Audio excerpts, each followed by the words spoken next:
2 Tawarikh 29, Raja Hizkia. Hizkia berumur 25 tahun pada waktu ia menjadi raja dan 29 tahun lamanya ia memerintah di Yerusalem. Nama ibunya ialah Abia, anak Zakaria. Ia melakukan apa yang benar di mata Tuhan, tepat seperti yang dilakukan Daud bapa leluhurnya. Hizkia menguduskan kembali rumah Tuhan. Pada waktu pertama pemerintahannya dalam bulan yang pertama, ia membuka pintu-pintu rumah Tuhan dan memperbaikinya. Ia mendatangkan para imam dan orang-orang Lewi dan mengumpulkan mereka di halaman sebelah timur. Katanya kepada mereka, "Dengarlah hai orang-orang Lewi, sekarang kuduskanlah dirimu dan kuduskanlah rumah Tuhan Allah nenek moyangmu. Keluarkanlah kecemaran dari tempat kudus. Karena nenek moyang kita telah berubah setia, mereka melakukan apa yang jahat di mata Tuhan Allah kita, telah meninggalkannya. Mereka telah memalingkan muka dari kediaman Tuhan dan membelakanginya. Bahkan mereka menutup pintu-pintu balai rumah Tuhan dan memadamkan segala pelita. Mereka tidak membakar korban ukupan dan tidak mempersembahkan korban bakaran bagi Allah orang Israel di tempat kudus. Sehingga murka Tuhan menimpa Yehuda dan Yerusalem. Ia membuat mereka menjadi kengerian, kedahsyatan dan sasaran suitan, seperti yang kamu lihat dengan matamu sendiri. Karena hal itulah nenek moyang kita tewas oleh pedang, dan anak-anak lelaki dan anak-anak perempuan kita beserta istri-istri kita menjadi tawanan. Sekarang aku bermaksud mengikat perjanjian dengan Tuhan Allah Israel supaya murkanya yang menyala-nyala itu undur daripada kita. Anak-anakku, sekarang janganlah kamu lengah, karena kamu telah dipilih Tuhan untuk berdiri di hadapannya, untuk melayani Dia, untuk menyelenggarakan kebaktian dan membakar korban baginya. Lalu bangunlah orang-orang Lewi itu, yakni dari Bani Kehat, Mahat bin Amasai dan Yoel bin Azaria dari Bani Merari, Kis bin Abdi dan Azaria bin Yehalelel dari orang Gerson, Yoah bin Zima dan Eden bin Yoah dari Bani Elisafan, Simri dan Yeiel dan dari Bani Asaf, Zakaria dan Matanya dari Bani Heman, Yehiel dan Simei, dan dari Bani Yedutun, Semaya dan Uziel. Mereka mengumpulkan saudara-saudaranya dan menguduskan dirinya. Kemudian mereka datang menurut perintah raja sesuai dengan firman Tuhan, lalu mentahirkan rumah Tuhan. Sesudah itu masuklah para imam ke bagian dalam rumah Tuhan untuk mentahirkannya. Semua yang najis yang didapati mereka di dalam bait Tuhan dibawa ke pelataran rumah Tuhan. Orang-orang Lewi menerimanya untuk diangkut keluar ke lembah Kidron. Pekerjaan menguduskan itu dimulai pada tanggal 1 bulan pertama. Pada hari ke-8 bulan itu mereka sampai ke balai rumah Tuhan dan menguduskan seluruh rumah Tuhan dalam 8 hari. Mereka selesai pada hari ke-16 bulan pertama.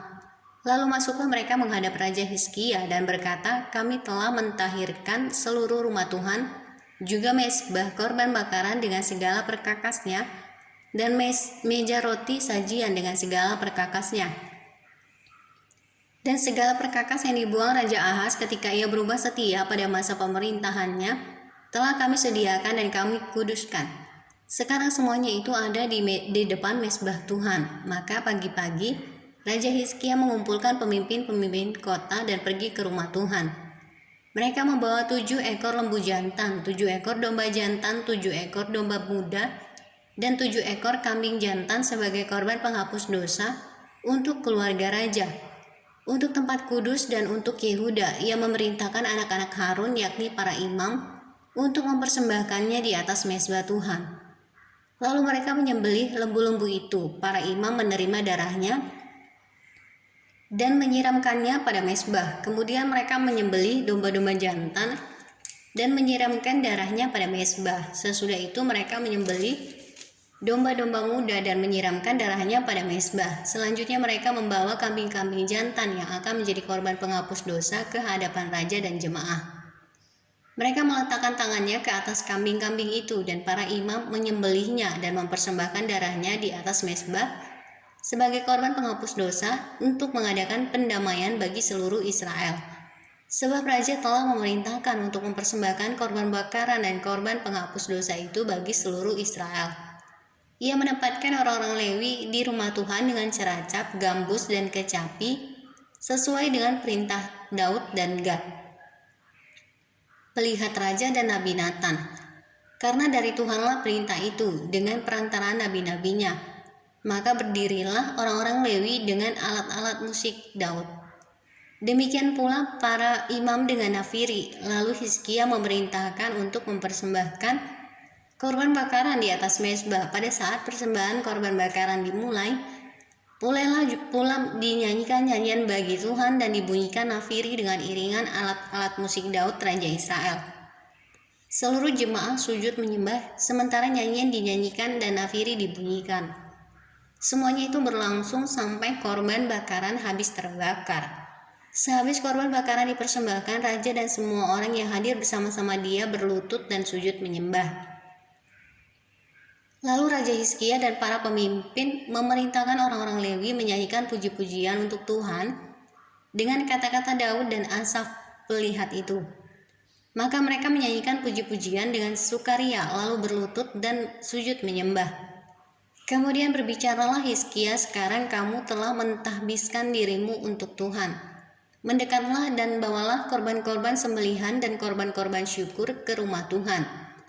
Lalu jemaah membawa korban-korban sembelihan dan korban-korban pujian, setiap orang yang rela hati membawa juga korban-korban bakaran. Jumlah korban bakaran yang dibawa jemaah ialah lembu 70 ekor, domba jantan 100 ekor, dan domba muda 200 ekor. Semuanya sebagai korban bakaran bagi Tuhan. Persembahan-persembahan kudus terdiri dari lembu sapi 600 ekor dan kambing domba 3000 ekor, tetapi jumlah imam terlalu sedikit sehingga mereka tidak sanggup menguliti semua korban bakaran. Oleh sebab itu saudara-saudara mereka, orang-orang Lewi, membantu mereka sampai pekerjaan itu selesai dan sampai para imam menguduskan dirinya. Sebab orang-orang Lewi itu lebih bersungguh-sungguh menguduskan dirinya daripada para imam. Lagi pula korban bakaran itu banyak dengan segala lemak korban keselamatan dan segala korban curahan. Para korban bakaran itu, demikianlah ibadah di rumah Tuhan ditetapkan kembali. Hizkia dan seluruh rakyat bersukacita akan apa yang telah ditetapkan Allah bagi bangsa-bangsa itu, karena hal itu terjadi dengan tak disangka-sangka.